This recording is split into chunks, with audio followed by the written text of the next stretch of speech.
Dans le TGV entre Paris et Lyon ce matin, dans la même voiture, une vingtaine de voyageurs et presque autant de prix différents.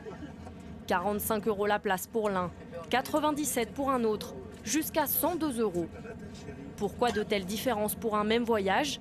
Les usagers ne comprennent pas vraiment. C'est un manque de transparence, donc du coup on s'y perd un petit peu.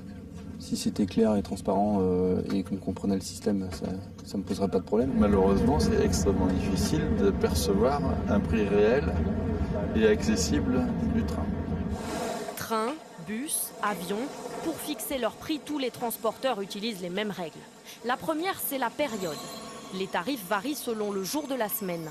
Un Paris-Strasbourg en TGV en plein après-midi coûte 43 € le lundi. À la même heure le vendredi, jour de départ en week-end, c'est 102 €.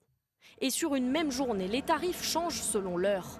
Le mercredi, par exemple, le train le plus tôt est à 57 €, quand celui en fin de matinée en coûte 79. Car ce qui détermine le prix d'un billet, c'est avant tout la demande. Plus il y a de monde, plus c'est cher. Anticiper la demande, c'est le travail de ces analystes d'une compagnie de bus.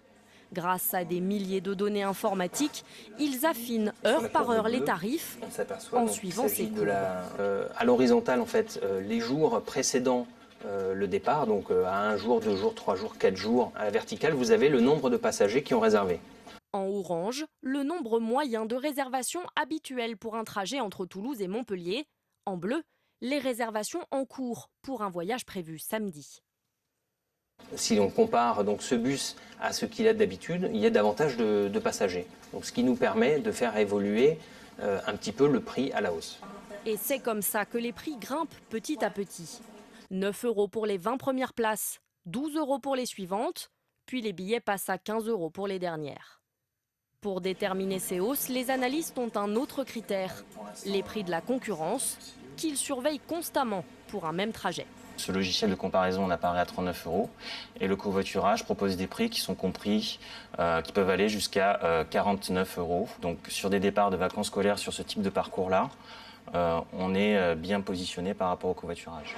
Si pour le bus, les prix changent de seulement quelques euros, les billets d'avion, eux, peuvent varier de plusieurs centaines d'euros. Car dans le secteur aérien, la concurrence est plus forte. Et un autre critère influence les prix, la durée du voyage. Pour un voyage entre Paris et Saint-Denis de la Réunion début septembre, si je pars 15 jours, a priori, c'est plutôt pour des vacances, l'aller-retour est à 650 €. Mais si je pars à la même date, pour seulement 4 jours cette fois, c'est plutôt un voyage professionnel et là le prix passe à 2000 €, plus de 3 fois plus cher. Pourquoi? Parce que les compagnies aériennes savent que les voyageurs professionnels sont prêts à débourser plus que les touristes. Des prix qui font le yo-yo, alors comment s'y retrouver? Ce site internet suit au jour le jour ces évolutions. Et grâce à plus de 800 millions de prix en mémoire, il peut même prédire comment ils vont évoluer, un peu comme des prévisions météo.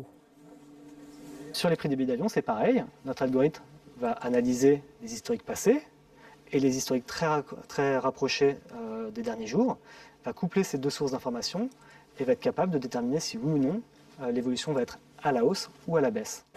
Pour payer ses billets au meilleur prix, une règle d'or, réserver le plus tôt possible.